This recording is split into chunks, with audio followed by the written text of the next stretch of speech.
entonces a la actividad. La presentación que me corresponde a mí dentro de este foro de la tipicidad y la antijuridicidad se refiere a la antijuridicidad concretamente y las causas de justificación. Bien, ya tomando de la palabra Pili, hay que empezar desde el principio, hay que definir las cosas.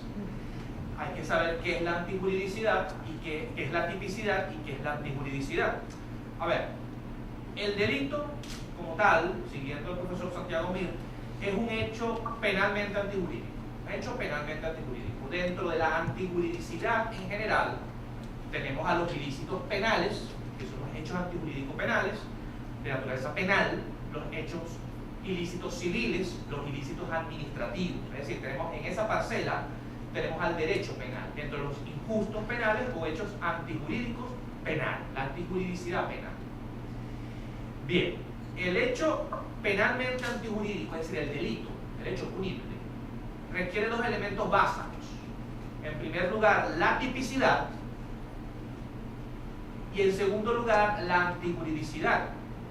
Y luego, para podérselo imputar a una persona, al autor del delito, se requiere la culpabilidad. Pero eso va a ser motivo de otro foro. Aquí vamos a referirnos al hecho penalmente antijurídico, objetivamente analizado, sin entrar a hablar ya de autoría, participación o culpabilidad. Vamos a hablar del injusto penal. Tenemos la tipicidad, que no es otra cosa que la adecuación de una conducta a la descripción de un tipo penal. La tipicidad es una característica, es una adecuación de un hecho en la norma, en la ley. Por ejemplo, A mató a B con un cuchillo. Es un supuesto de hecho fáctico. Ese supuesto de hecho fáctico tiene que adecuarse al supuesto de hecho legal, es decir, al tipo penal, en este caso el 405 del Código Penal. El que intencionalmente dé muerte a una persona será penado con presidio de 12 a 18 años. La tipicidad se produce cuando se da esa adecuación, ese matrimonio entre el hecho y el derecho, entre el hecho y la norma. Eso es la tipicidad, una adecuación, una característica de una conducta que se adecua a la descripción de un tipo penal. La antijuridicidad es otra cosa, como ya veremos. La antijuridicidad es una característica de una conducta también. El delito se construye con un sustantivo y unos adjetivos. El sustantivo del delito es la conducta. Un delito es una conducta humana, voluntaria y externa. Es la acción, la conducta, el comportamiento. Ir al cine es una conducta. Venir a un foro es una conducta. Matar a alguien con un cuchillo es una conducta. Todas son conductas humanas. El delito, al igual que las demás conductas que realizamos en sociedad, tienen un componente de acción, un componente volitivo además, acción intencional. La diferencia entre ir al cine y matar a una persona con un cuchillo es que matar a una persona con un cuchillo está tipificada en la ley como delito. Entonces se requiere el segundo elemento, una conducta típica, la tipicidad, la adecuación de la conducta al tipo. Pero también se requiere que esa conducta sea contraria al derecho, contraria al ordenamiento jurídico, que no basta la tipicidad para que ello ocurra. Se requiere además que esa conducta no esté amparada por una causa de justificación. Por ejemplo, una persona que mata a otra en defensa propia realiza una conducta típica de homicidio intencional, mató a alguien, pero no es antijurídica porque está permitida por el derecho. El derecho venezolano, en el caso del artículo 65, numeral 3 del Código Penal, autoriza a todas las personas a matar a otras cuando tengan que defender su vida, que es la legítima defensa, defensa propia, frente a una agresión ilegítima. Unas condiciones que la ley define claramente. Y culpable, es decir, se requiere que esa conducta típica y antijurídica, que es el hecho penalmente antijurídico, le sea imputable a alguien. Eso va a ser motivo de otras ponencias. Vamos con la antijuridicidad. Una aclaratoria. El Código Orgánico Procesal Penal recoge este concepto analítico de delito cuando habla de las causales de sobreseimiento. En el artículo 300 del Código Orgánico Procesal Penal se señala claramente: el sobreseimiento procede cuando, numeral 2, el hecho imputado no es típico o concurre una causa de justificación, inculpabilidad o de no punibilidad. Esa definición analítica de delito que hemos analizado está recogida por el Código Orgánico Procesal Penal. Ese es el orden que sigue. Y aquí me atrevo a asomar una travesura. En fase de investigación puede dictarse un sobreseimiento con base al numeral segundo. Un fiscal del Ministerio Público puede presentar un acto conclusivo con base en esta causal de sobreseimiento. Pide el sobreseimiento, porque, por ejemplo, el hecho no es típico. Les anuncio. ¿Qué creen ustedes al respecto? Les asumo un dato. La sala penal lo permitió una vez. En fase de investigación. Claro, estamos hablando del año 2001, 2002. Es interesantísima esa sentencia de la cual tendremos oportunidad de hablar. Bien, vamos con la antijuridicidad. ¿Qué es la antijuridicidad? Antijuridicidad es la característica que resulta de la valoración de una conducta como contraria a derecho, como contraria al ordenamiento jurídico, entendido en sentido global, general. Se verifica cuando hay una conducta típica y no concurre una causa de justificación. Es decir, una persona va por la calle, se encuentra a su enemigo, saca una pistola y lo mata, porque le provocó matar. Estamos hablando de un homicidio intencional calificado por motivos fútiles, innobles, etc. Y si le queremos acomodar la alevosía, también se la acomodamos. El asunto es que tenemos una conducta típica y antijurídica. Típica porque mató a una persona intencionalmente, y antijurídica porque no está amparada por una causa de justificación. Lo mató porque le dio la gana. Él no estaba defendiendo una agresión. No hay legítima defensa, no hay defensa propia. Las causas de justificación son circunstancias que autorizan o permiten la realización de una conducta típica. Son permisos o autorizaciones. La legítima defensa es un permiso. Si alguien me está agrediendo con un arma blanca o con una pistola, y yo no he provocado esa agresión, yo puedo defender y matar a esa persona en defensa propia. Estoy amparado por una causa de justificación, en este caso la legítima defensa. Lo mismo ocurre con el estado de necesidad. Coloco un ejemplo. Plaza Venezuela, 12 del mediodía. Hay un Volkswagen escarabajo cerrado, vidrios arriba, un bebé de 2-3 meses en la sillita de bebé en el asiento trasero del Volkswagen. La mamá no aparece por ningún lado. Si ese niño se queda allí, se va a morir. ¿Qué hace el buen samaritano? ¿Qué pasa? Rompe el vidrio, saca al niño. ¿Esa persona puede ser imputada por un delito de daños a la propiedad? Pregunto. No, por daños a la propiedad, que es un delito doloso, daños a la propiedad. No puede ser imputada por daños a la propiedad, porque está amparada por una causa de justificación, que es el estado de necesidad. Él salvó la vida del bebé a costa del daño del carro. O sea, él dañó la propiedad de un tercero para salvarle la vida de un ser humano. ¿Dónde está esa causa de justificación? En el artículo 75, numeral tercero, letra D. No es punible. El que obra constreñido por la necesidad de salvar su persona o la de otro de un peligro grave e inminente, al cual no haya dado voluntariamente causa y que no puede evitar de otro modo. 2 más 2 son 4. Eso es una causa de justificación, un estado de necesidad justificante. Una vez se planteó en la sala constitucional el problema con las transfusiones de sangre, con los testigos de Jehová. Si el médico que practicaba la transfusión de sangre a un niño que estaba a punto de morir contra el consentimiento de la madre del niño que era testigo de Jehová, si eso es delito o no. ¿Qué creen ustedes? No es delito, está amparado por una causa de justificación, que es el estado de necesidad. Bien, las causas de justificación, tal como señalamos, constituyen permisos o autorizaciones que concede el ordenamiento jurídico, cuyo efecto fundamental es la exclusión de la antijuridicidad de la conducta y por tanto de la responsabilidad penal. Es un eximente. De hecho, el artículo 65 del Código Penal lo dice claramente en el encabezado: no es punible. El efecto jurídico fundamental de las causas de justificación es la ausencia de responsabilidad penal, porque excluye la antijuridicidad. Esto lo ha dicho la Sala de Casación Penal en una sentencia, concretamente, lo ha dicho muchas veces, pero una de ellas es la 134 del 11 de mayo de 2010 de esta sala, donde se analizó. Es interesante esta sentencia porque se analizó lo referido a los requisitos de la legítima defensa y sus diferencias con el cumplimiento del deber.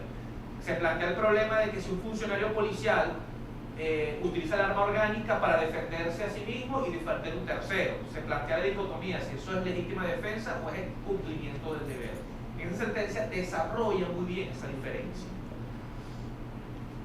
Bien, vamos a hablar brevemente de las causas de justificación. Es lo que me voy a referir brevemente en este foro. Voy a hablar de 3 casos prácticos, 3 casos que ya fueron resueltos por la sala penal, ya están sentenciados. Vamos a analizarlos a la luz del Código Penal. Las causas de justificación están previstas en el artículo 65 del Código Penal. Tenemos la legítima defensa, que es la prima donna de las causas de justificación, la causa de justificación por excelencia, el estado de necesidad justificante, el cumplimiento del deber y el ejercicio legítimo de un derecho, autoridad, oficio o cargo.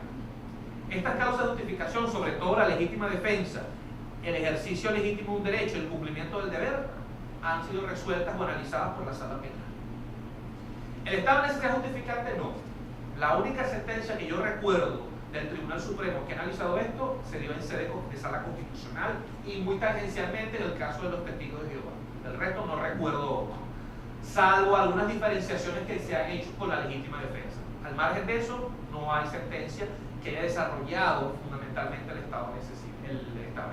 Bien. Me voy a referir únicamente a la legítima defensa. No voy a hablar de otra causa de justificación por razones de tiempo. Si ustedes quieren, en el plazo de las preguntas, podemos analizar otras causas de justificación.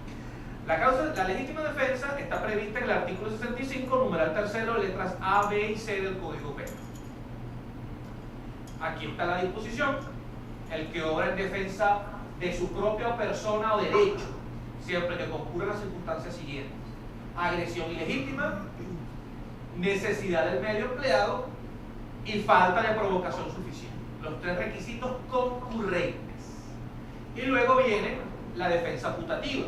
Se equipara a la legítima defensa el hecho por el cual el autor traspasa los límites de la defensa en estado de incertidumbre, temor o terror. Bien, primer caso de legítima defensa. Sentencia 900 del 28 de junio de 2000, sala penal. Ponencia del magistrado Alejandro Angulo Fontiveros. ¿Qué ocurrió en esta sentencia? Estamos mirando, barrio El Guanábana, una fiesta en una casa. Unos sujetos quieren entrar a la fiesta, pero no son invitados. La dueña de la casa les niega el acceso a la fiesta. Estos sujetos no tienen otra mejor idea que empezar a lanzar piedras contra la casa. Uno de los convidados, que estaba dentro de la casa, hablando con una joven, sale con un revólver y les empieza a disparar a los que están lanzando piedras. El resultado es obvio. Uno de los que estaba lanzando piedras falleció producto de un disparo. Murió. Este hombre fue juzgado y condenado en instancia por el delito de homicidio intencional y uso indebido de arma de fuego. Llega a casación. ¿Qué ven ustedes allí? ¿Cómo ven el caso? Está bien condenado. Un sujeto que, porque le estaban lanzando piedras a la casa donde estaba la fiesta y él estaba allí, él salió con un revólver a disparar a diestra y siniestra y mató a una persona. Vamos a imaginar los hechos: 3 de la madrugada, la música a todo volumen, el licor rodando como ríos. Un río. ¿Qué opinan ustedes? ¿Está bien condenado? Bueno, si se analiza desde el punto de vista del delito, considero que sí está bien condenado. Porque el arma que utilizó tampoco era proporcional. Claro. Hay desigualdad. Brevemente. Si le tira piedra, le tira botella, bueno. Esto llega a casación penal. La sala penal dictó la siguiente decisión: de oficio, con base en el artículo 205A, una vez que desestima el recurso de casación por manifiestamente infundado, falta de técnica, etc., entró de oficio a conocer la causa, con base en el artículo 26 y 257 de la Constitución, una casación de oficio en favor del rey. Lo absolvió, porque dijo que hubo legítima defensa aquí. ¿Qué busca eso?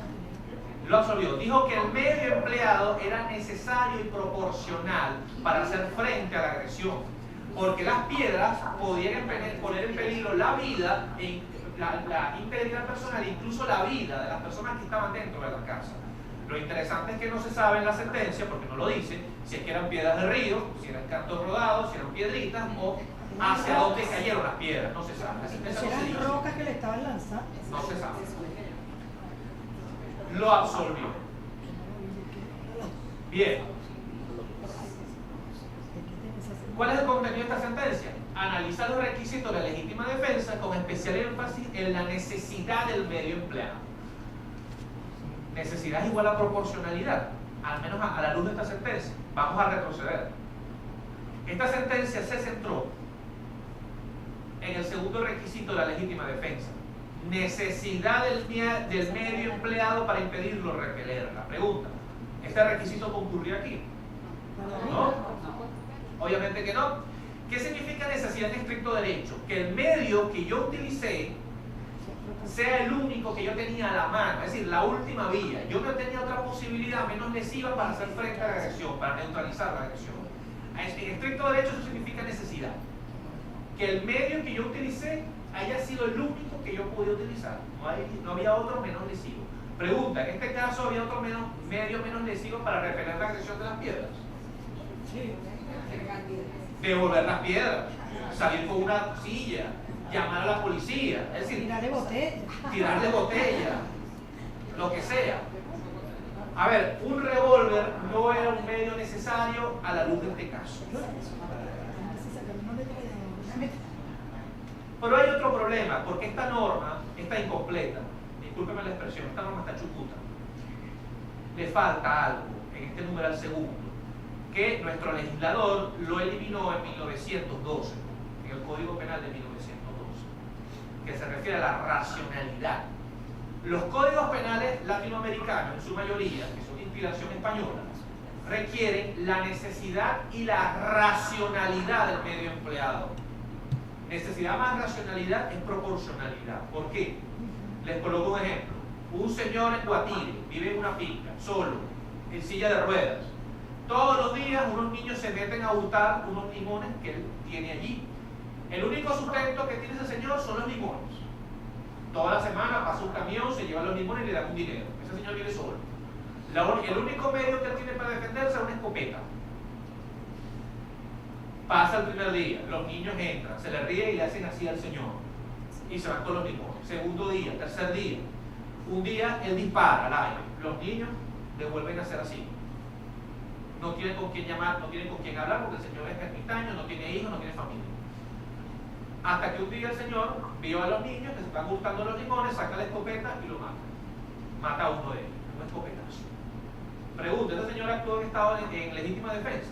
A menos en el caso de la legítima defensa de los bienes del 421 del Código Penal.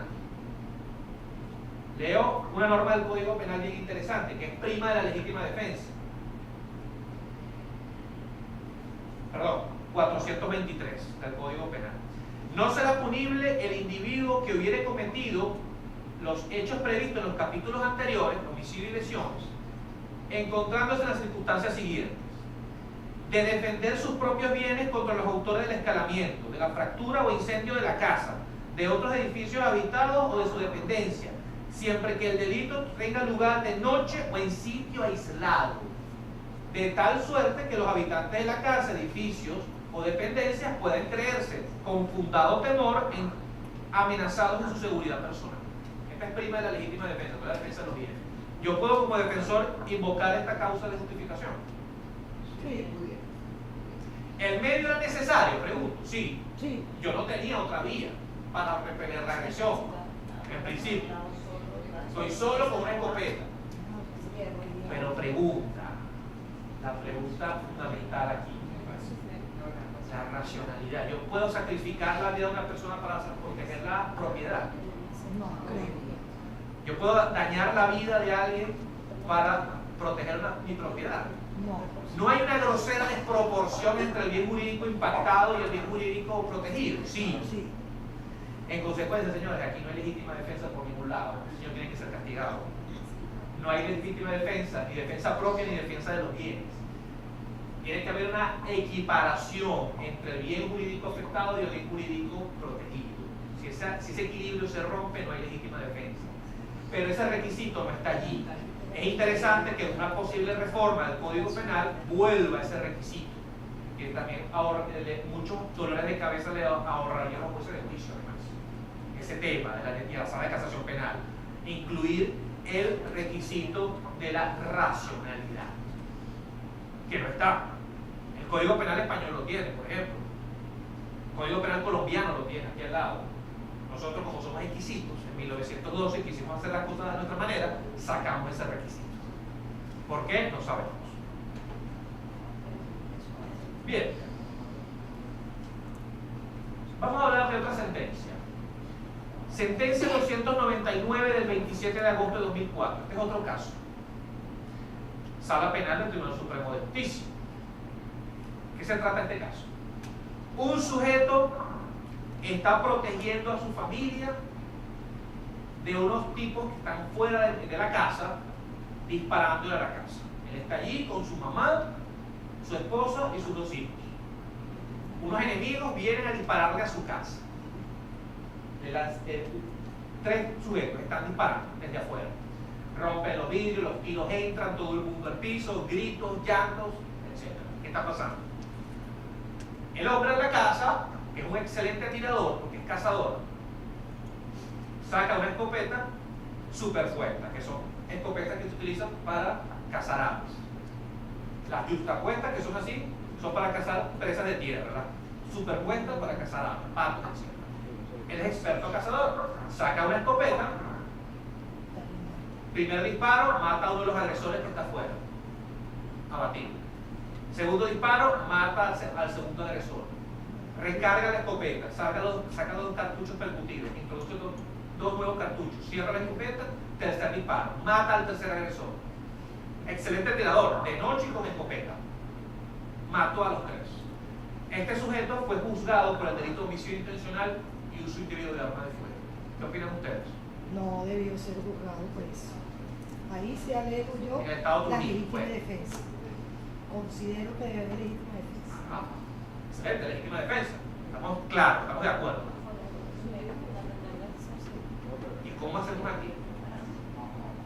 No es punible. El que obra en defensa de su propia persona o derecho. ¿Dónde está la defensa de terceros aquí? Problema técnico grave, ¿verdad? El Código Penal tiene mucha deficiencia, una de esas es ella. Porque el sentido común nos dice que esto es legítima defensa, pero cuando vamos a la ley nos encontramos este obstáculo.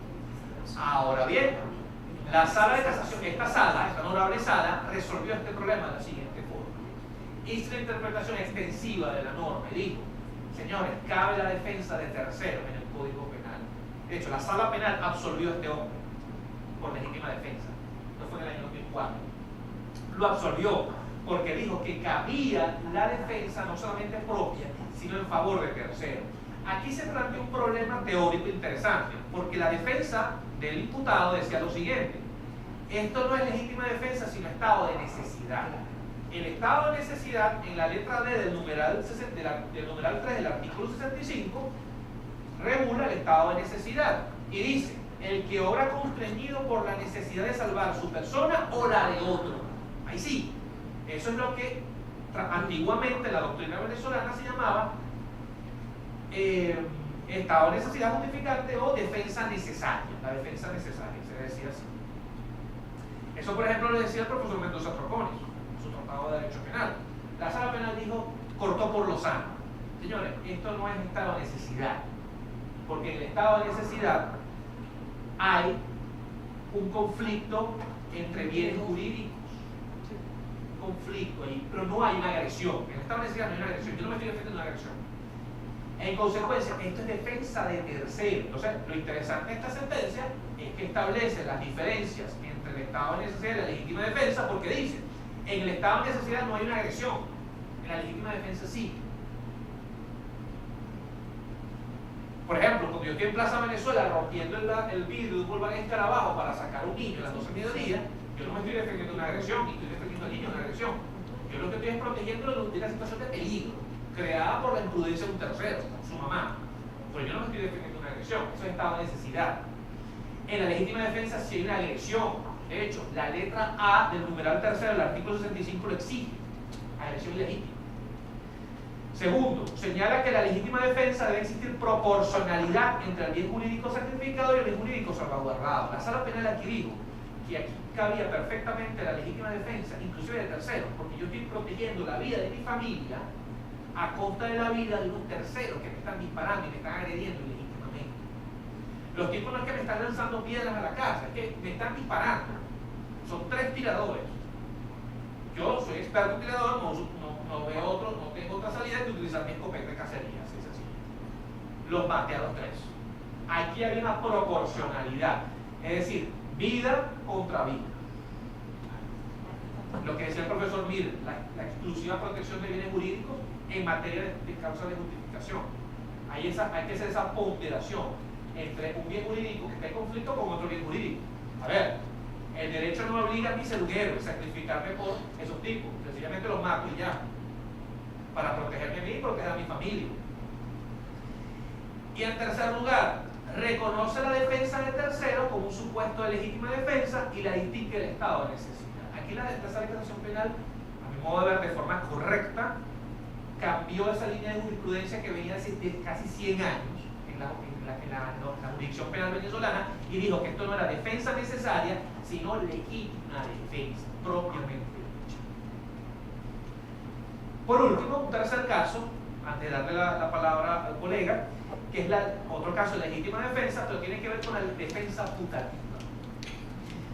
Sentencia 416 del 9 de noviembre de 2004, Sala Penal del Tribunal Supremo de Justicia. Hechos. ¿Qué ocurrió aquí? Un comerciante a las 4 de la madrugada está con un asistente, ayudante, abriendo la Santa María en una panadería. Esto ocurrió en el oriente del país. El dueño de la panadería ya había sido objeto de varios robos en ese mismo sitio. Precisamente al tipo lo tenían ubicado. Y cada vez que él iba a abrir la Santa María lo robaban. En ese sentido, él andaba con una escopeta recortada. Oculta, pero la tenía allí para defenderse. Si tenía porta, no tenía porta, no nos interesa por ahora. En eso se le acerca un sujeto de mal aspecto, desaliñado, con un suéter y un poncho y con la mano aquí. Y le dice, epa viejo, le dice así. El dueño de la panadería hace uso de la escopeta y le dice, échate para allá. Técnicamente, disculpa la expresión, pero aquí así está transcrito en la sentencia. Échate para allá.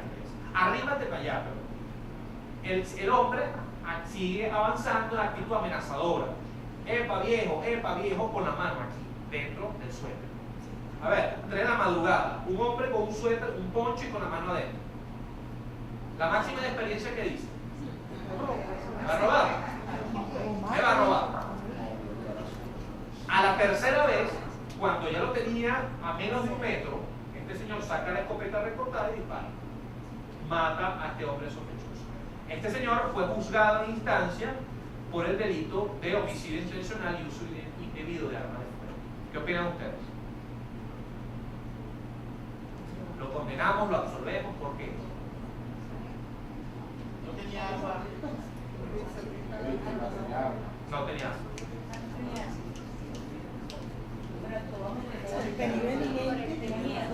A 4 de la madrugada, usted ya fue objeto de robo en las mismas circunstancias. El tipo, el sujeto, en vez de retroceder, lo que hace es avanzar.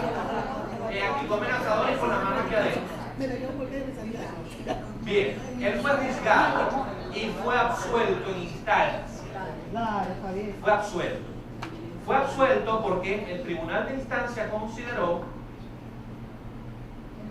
el último párrafo del artículo 65, numeral 3, letra C, que dice: se equipara a la legítima defensa el hecho con el cual el agente en el estado de incertidumbre, temor o terror traspasa los límites de la defensa. Eso es defensa putativa. Muy bien. ¿Qué opinan ustedes? Aquí en sala de casación penal. No le voy a dar la respuesta a la sala penal todavía. ¿Qué dijo la sala penal? Lo absolvió. ¿Fue solo un disparo o fueron varios? Un solo disparo. Bueno, un disparo de escopeta, a menos de 1 metro. Necesitaba más. Exacto. Exacto. A ver, la sala penal lo absolvió. Claro. Confirmó la absolutoria, porque el Ministerio Público venía recurriendo en casación alegando la infracción de ley por indebida aplicación de esta norma. Dice, la sentencia del superior debe ser revocada, etcétera, porque aplicó indebidamente el artículo 65, numeral 3, que establece la legítima de defensa. La sala penal le dijo: no señor, es que aquí hay una defensa putativa. Aquí se analiza la defensa putativa como una causa de justificación, porque es que usted no tiene cómo saber racionalmente si la otra persona tiene un revólver o no en la mano. que es el mismo problema que ocurre con el facsímil. Si es robo agravado o robo genérico, a ver, yo no soy experto en armas para saber si eso es una pistola de verdad o no. Si yo estoy armado, le disparo. Ah, que es un facsímil, bueno. Y por eso cambiaron los criterios ahora. Ok. Y delimita los alcances de la legítima defensa putativa y su ubicación legal. A ver, la defensa putativa es muy restrictiva. Se requiere que haya incertidumbre, temor o terror fundado. En este caso, las circunstancias estaban dadas. Las circunstancias, tiempo, modo y lugar. Un sitio de una panadería, sola, 4 de la madrugada, estoy yo con mi asistente. No hay más nadie allí. Y está este hombre con una actitud amenazadora, con un ponchito y la mano dentro del suéter. Sencillamente estaban dadas las circunstancias para la defensa putativa y con base a estas consideraciones la sala penal absolvió. Bueno, gracias por su atención. Muchas gracias. Aquí el objetivo de la charla que planeo dar es tocar algunos aspectos básicos de lo que es la tipicidad y el tipo penal. Y quiero hacer énfasis en aspectos básicos porque, por lo menos, o sea, si bajamos a la biblioteca, vemos que este es un tema que ha sido tocado a lo largo del tiempo por diferentes autores y es muy difícil encontrar que todos lo abordan de la misma manera. Pueden haber, por ejemplo, ahorita voy a hablar del tema de los antecedentes y hay libros que dividen la evolución histórica de la tipicidad en 5 fases. Hay otros que los encuentran en 3 fases, hay otros que hacen referencia a 4 fases. La idea aquí, en esta exposición, es tocar algunos puntos básicos que de repente pueden ser concurrentes, independientemente del autor o el libro que se busca o con el que se quiera trabajar. De manera que al final se pueda plantear algunas interrogantes y someterlas a discusión. En el aspecto de los antecedentes, bueno, Grisante Aveledo, en su libro, al menos el que encontré en la biblioteca, hace referencia a 3 aspectos, que son los que quiero tocar en este momento. Él habla primero de una fase de independencia, y en esta fase él hace énfasis en un penalista que se llama Ernest von Behn. Probablemente pronuncié mal el nombre, pero ahí está escrito para mejor referencia. Él plantea en su obra, bueno, de hecho a él es a quien se le atribuye la idea de tipicidad, y él plantea en una obra bastante extensa todo lo concerniente a lo que él considera la tipicidad del tipo. Yo nada más voy a rescatar esta frase que él plantea: no hay delito sin tipicidad. Bueno, aquí ya en el video se hizo mención a este tema y sobre la importancia de que una conducta, para ser penalmente relevante, debe estar tipificada previamente en una ley. Esto, bueno, ya se tocó el tema del principio de legalidad y sobre la importancia del mismo en lo que se refiere a la tipificación de una conducta, aparte del hecho de que esta conducta tenga que ser atentatoria contra un bien jurídico. En ese aspecto no me voy a enfocar, sino voy a mantener esta exposición en lo que él plantea sobre la tipicidad o cómo debe entenderse.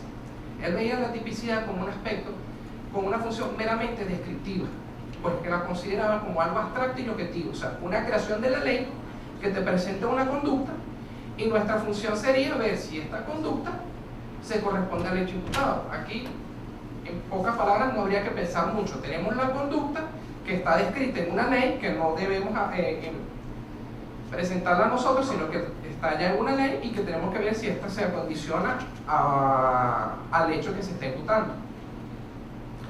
Ahora bien, esta concepción sí puede ser producto de críticas. ¿Por qué? Cuando él plantea que es una función descriptiva, él dice que debe mantenerse aislada de los otros elementos. Estos elementos ya serían la antiguidad y la culpabilidad. Ahora, ¿por qué él sostiene eso? Yo lo veo de la siguiente manera. En una época donde de repente el árbitro judicial pudiera ser desmedido, donde de repente cualquier conducta lesiva del derecho pudiera acarrear una sanción, era necesario, digamos, establecer un control, una seguridad para las personas, y esta seguridad partía del hecho de que esta conducta debía estar tipificada o descrita y que el juez no podía o no se le podía dar al juez muchas herramientas en el sentido de interpretar o salirse de repente de aspectos que no fueran contemplados en la ley. posteriormente hay otra fase que se llama la fase indiciaria, por Max Ernst Mayr. Nuevamente no sé si lo pronuncié bien, pero ahí lo tiene.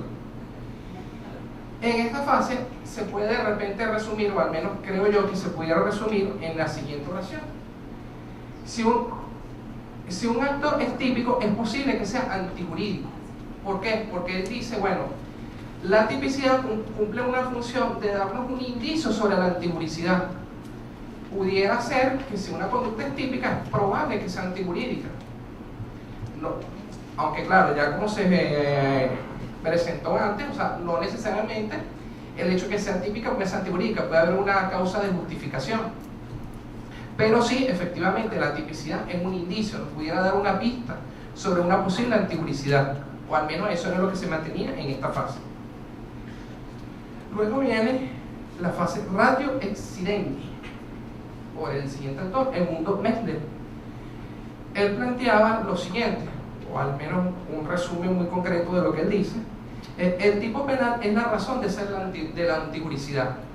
Él le dice, no, la tipicidad no es un simple indicio, sino más bien es la razón de ser. Ya le da un mayor significado a la tipicidad y su función en relación con otros elementos, en este caso la antijuricidad.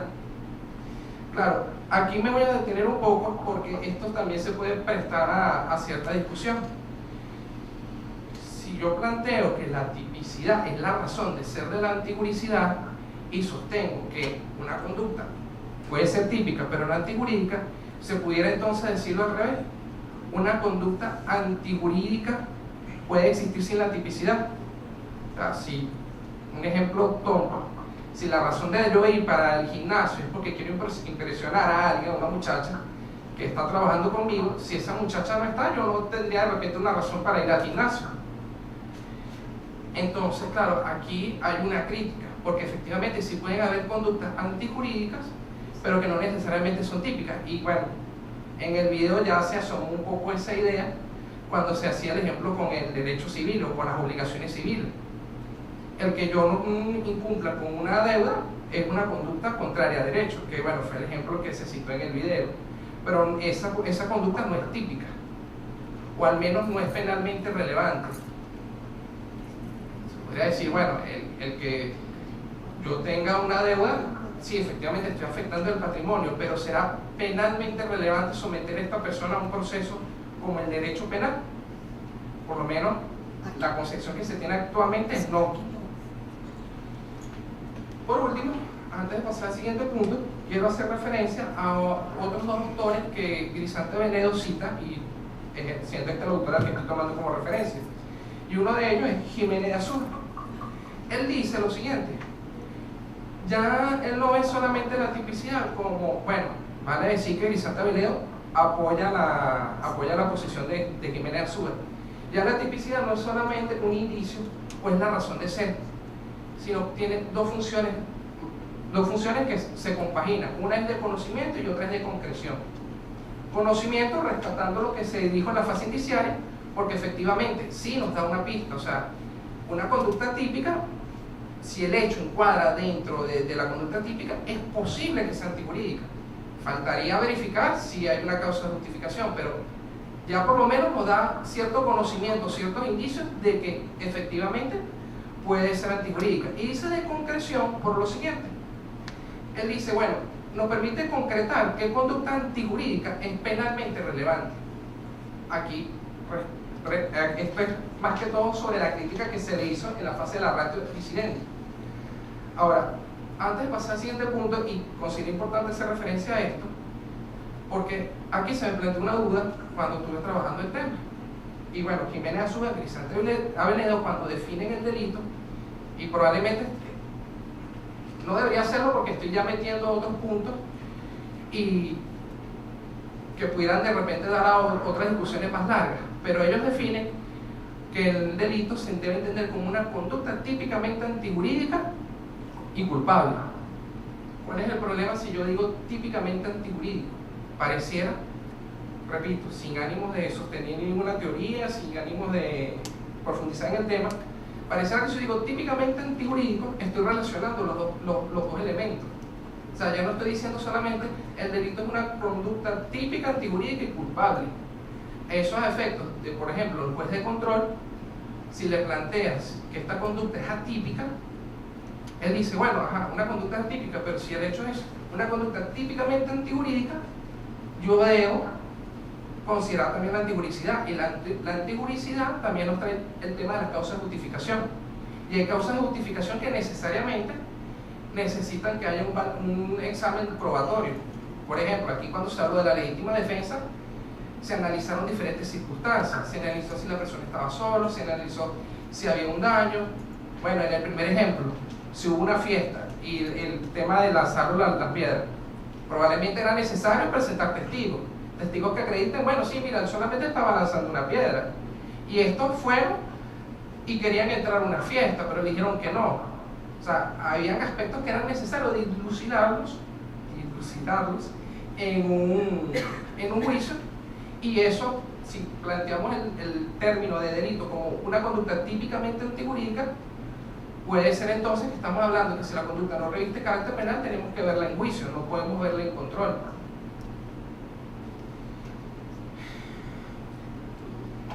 Aquí entonces ahora vamos a pasar a la tipicidad. La idea aquí es plantear un concepto. Independientemente del libro que podamos tener, bueno, aquí hay varias definiciones. Aquí, bueno, Morales, en pocas palabras, plantea que, bueno, la tipicidad es la adecuación de la conducta a un determinado tipo penal. Veleo presenta un concepto. Carlet también presenta un concepto. Lo que quiero enfatizar aquí es tomar los aspectos comunes. Independientemente del libro, el concepto que se maneje, podemos entender que la tipicidad implica lo que es la adecuación de una conducta, sea una acción o una omisión, a una norma que establece esa acción o esa omisión, y de la cual esa norma también debe contemplar una consecuencia jurídica. Aquí, bueno, no voy a enfatizarlo mucho porque también esto fue tema del video y fue ya tema de discusión, y bueno, pero sí es importante tener un concepto claro de la tipicidad, que una compañera también ya se levantó y recalcó esa importancia, y es cierto. Y mientras que se mantenga la idea de que la tipicidad implica la adecuación de una conducta a un tipo penal, creo que es lo más importante, independientemente de cómo un autor lo decida presentar. Ahora bien, si ya hablamos de la tipicidad y el tipo penal, lo siguiente, o al menos lo que yo consideré importante, es fijar una idea clara de lo que es el tipo penal. Y aquí voy a seguir más o menos el mismo modelo que había planteado. O sea, podemos tener diferentes autores que presentan el tipo penal de diferentes formas. Voy a tomar a Jiménez de Azul, una descripción. Abstracción concreta que ha trazado el legislador para la definición de un hecho que se cataloga en la ley como un delito. Claro, eso de repente sostenerlo así suena muy rimbombante. El tipo penal se entiende, bueno, como una norma que establece una conducta. Esta conducta, ya valga la redundancia, lo dije, puede ser una acción o una omisión, que sería el supuesto de hecho, la cual va a desprender una consecuencia jurídica, que esa consecuencia jurídica se va a materializar con la imposición de una pena. Creo que lo más importante en relación al tipo penal es tener en cuenta eso, una conducta que se va a describir y esa conducta va a desprenderse una consecuencia jurídica. En el tipo penal, bueno, vemos entonces que se concreta lo que son las normas que se pueden hablar como tipo penal, porque hay normas, bueno, que son definidas como normas integradoras o de segundo grado, que te establecen principios o que te ayudan a complementar lo que son otras normas. Por ejemplo, el tema de la dosimetría penal. Ahí no se establece precisamente una conducta que se vaya a tipificar, pero nos ayuda a entender cómo implementar la consecuencia jurídica, que es la que se va a materializar con una pena a imponer.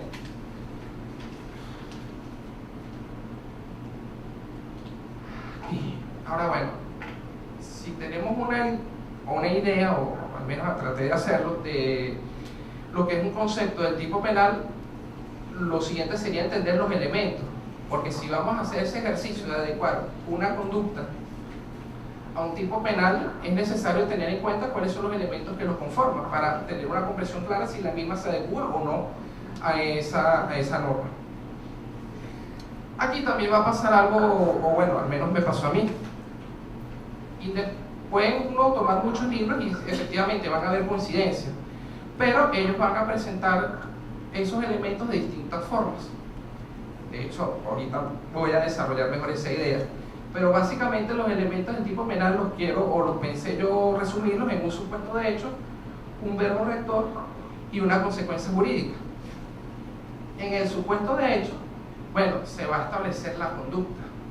Esa conducta debe tener claro lo que es un sujeto activo y un sujeto pasivo. El sujeto activo es quien va a realizar el tipo. Usualmente muchos libros hacen énfasis en lo que este sujeto debe ser una persona natural, una persona que ejerza la acción. Pero empezando este tema de los foros, se habló sobre la responsabilidad de las personas jurídicas, y eso entonces hace que entre el debate sobre si el sujeto activo realmente puede ser una persona natural o exclusivamente una persona natural, o si también puede ser una persona jurídica. Esto por poner un ejemplo.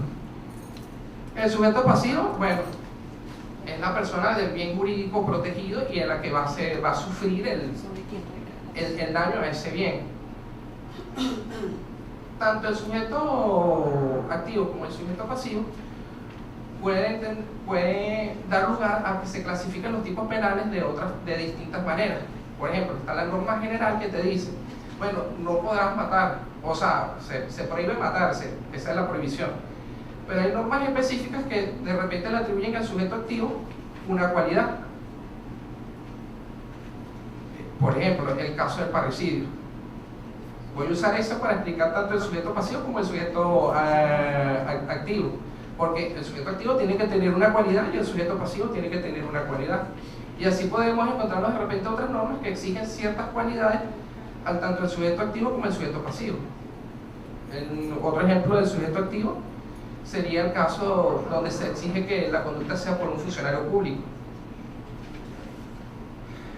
Ahora, bueno, pasamos a otro elemento que se puede encontrar en el supuesto de hecho, que es el objeto material. El objeto material se va a entender es sobre lo que va a recaer la conducta. Por ejemplo, si yo lastimo a alguien, el objeto material, aquí hay una coincidencia entre el objeto material y el sujeto pasivo, porque sería la persona. Pero si yo entro a una casa y empiezo a destrozar todo lo que hay en la casa, ya hay una diferencia. El sujeto material ya serían los bienes que están en esa casa.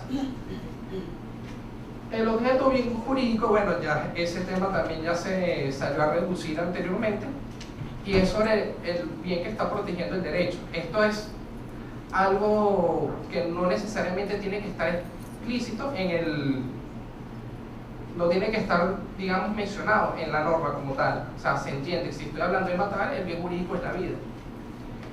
Con el objeto material voy a devolverme para atrás, porque a veces no necesariamente también tiene que estar especificado. O sea,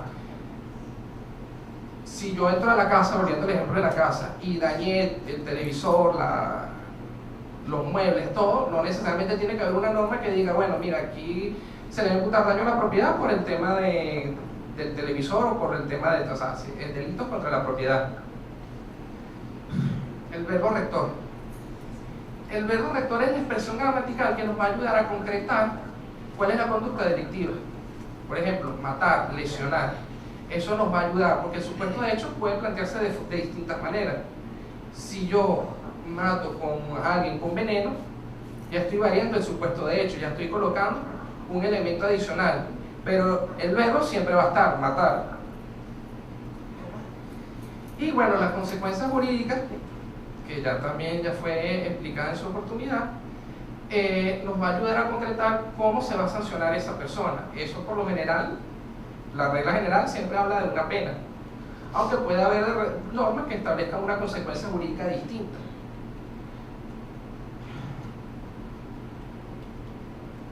Aquí, bueno, continuando con el tema de los elementos del tipo, también podemos ver que existe otra clasificación.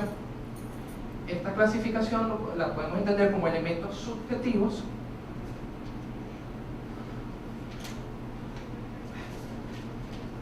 Elementos subjetivos son aquellos referidos a la intencionalidad del sujeto, a la intencionalidad del sujeto activo al momento de cometer la conducta. Aquí un ejemplo puede ser el tema de la alevosía o del homicidio fútil o el homicidio innoble.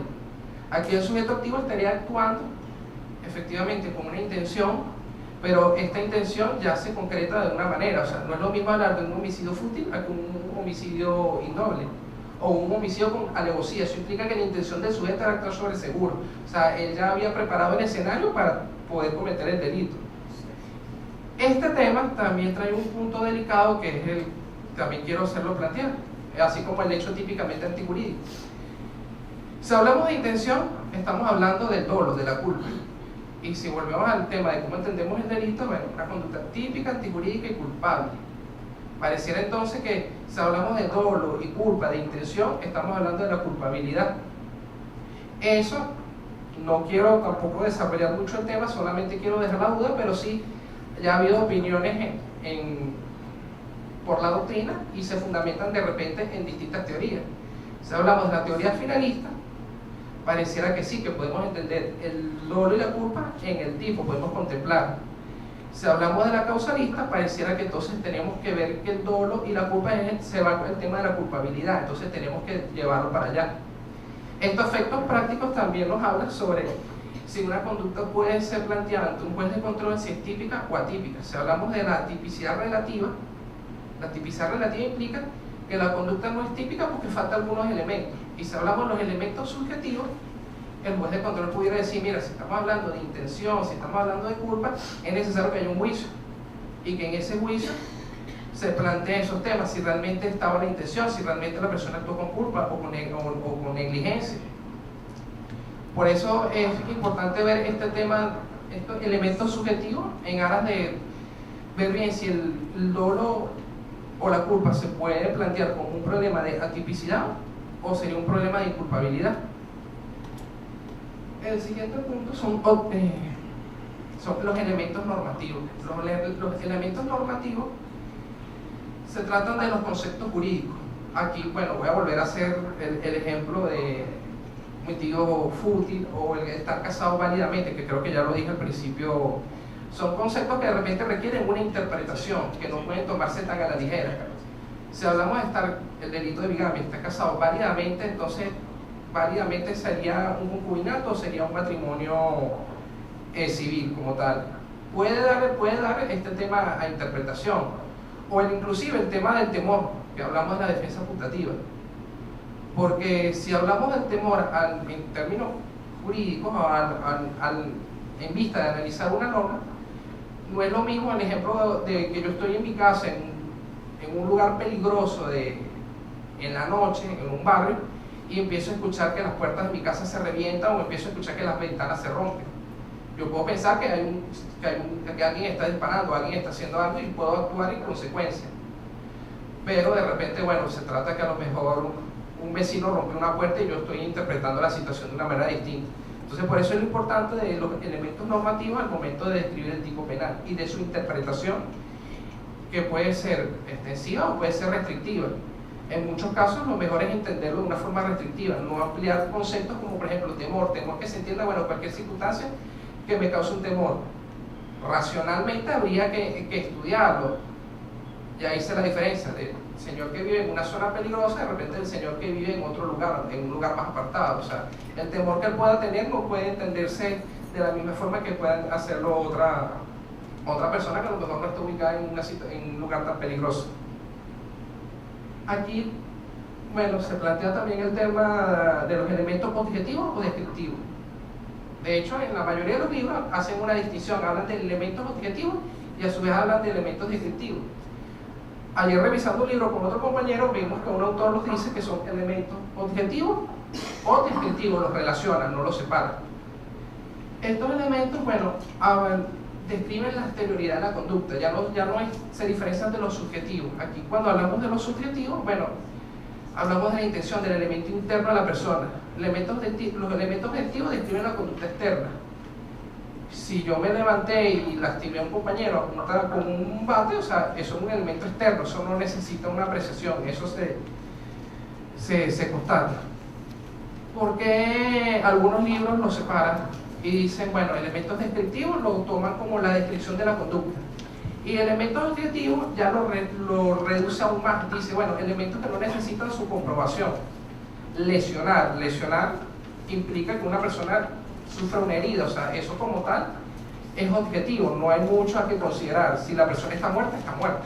O sea, no es un elemento que necesariamente se presta a una apreciación. Y por último, quería hacer el tema de la importancia del tipo penal. Claro, aquí la importancia puede abarcar muchos otros aspectos. Yo quería enfocarme a lo que sería una garantía procesal y una garantía legal. Garantía procesal en el aspecto de que no se pudiera iniciar un proceso contra una persona si la conducta que se le está imputando no está previamente tipificada. Eso también nos plantea el tema, que creo que una compañera también lo dijo, sobre cómo debemos analizar el delito, si empezamos con antijuricidad o con tipicidad. Tipicidad pareciera ser la opción más lógica porque nos ofrece una seguridad y una certeza jurídica, que nos dice, bueno, si la conducta en la que incurrió esta persona pudiera encuadrar dentro de un tipo penal, ameritaría una investigación, ameritaría una acusación en tal caso, porque probablemente pudiera solicitar un sobreseimiento. Y bueno, una garantía legal es, en este mismo orden de ideas, amparada en la idea de la seguridad jurídica, porque nosotros podemos actuar en razón de que nuestra conducta no esté tipificada. O sea, si nuestra conducta está tipificada, nosotros sabemos que no podemos matar. O sea, nos ofrece una garantía legal, no está sujeta a interpretación. Y bueno, al finalizar quería también aportar una duda que me surgió realmente, y es relacionada con algunos casos que uno puede ver en apelación o inclusive que he visto en casación. Y lo voy a plantear de la siguiente manera. Voy a tratar de hacerlo más sencillo porque yo realmente me enredé cuando lo quise entender o lo quise explicar. Pudiera ser que de repente un juez, en este ejercicio de adecuar la conducta a un tipo penal, diga, bueno, mira, este hecho se encuadra dentro del delito de robo agravado, pero a los objetos de la defensa a lo mejor no es un robo agravado, a lo mejor es un simple hurto. Usualmente, o bueno, veo yo que estas cosas se plantean ante el juez de corte de la siguiente manera. Se dice, bueno, no, aquí no podemos hablar de un robo agravado porque hubo testigos, y estos testigos vieron que la persona simplemente se acercó y hurtó el teléfono. O sea, tenemos en cuenta que esto es un hurto y el juez, bueno, incurrió en una errónea aplicación o una indebida aplicación, dependiendo de cuál sea la norma que se quiera considerar como infringida, ya sea la del robo o la del hurto.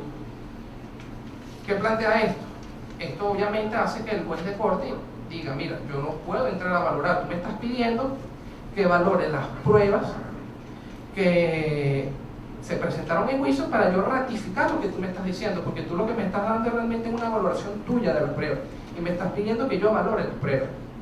Claro, aquí la idea fundamental de estas personas cuando hacen esas consideraciones probatorias es decir que hay un error en la calificación jurídica, pero la sala ya ha dicho que cuando tú alegas error en la calificación jurídica debe ser sobre la base de unos hechos establecidos, y si tú argumentas el error, ya tienes que estar de acuerdo con los hechos. Esa es la lógica. O sea, ¿cómo vas a decir error si no estás de acuerdo con los hechos?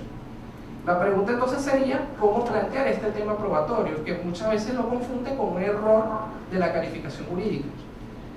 Yo llegué a la conclusión, bueno, suena muy preguntante decir que yo llegué a la conclusión, me apoyé también en algunos otros libros, de que esto no es un tema del error de la calificación jurídica, sino un error en el razonamiento del juez. Si yo voy ante la corte y le digo, bueno, el juez de juicio consideró que era robo agravado, a pesar de que en la motiva él explica que hubieron testigos que no vieron la situación. O sea, pareciera que es una contradicción entre la motiva y la conclusión.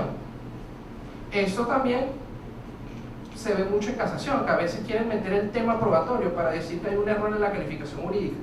Claro, para hablar en casación ya implica que previamente se haya cumplido con unos requisitos. Si yo le pido al juez, revisa la contradicción, y el juez me dice, no hay contradicción, yo de repente pudiera decir en casación, errónea interpretación del artículo 22, porque el juez consideró que no hay contradicción, y tengo que explicar por qué el juez se equivocó al decir que no hay contradicción. Esto, bueno, era más que un comentario que quería hacer con el tema del valor probatorio, porque efectivamente para yo llegar a establecer unos hechos y de esos hechos determinar si hay una conducta que es imputable, debo examinar unos medios probatorios, y a veces de esos medios probatorios sí puede haber discrepancia entre el hecho que realmente el juez consideró y lo que considera la defensa. Pero claro, esto debe partir de que la defensa entonces, en pro de presentar una denuncia debidamente fundamentada, haga la distinción, no intente ligar el tema del error en la calificación jurídica con un tema de repente de razonamiento, de valoración expuesta por el juez. Y eso es todo.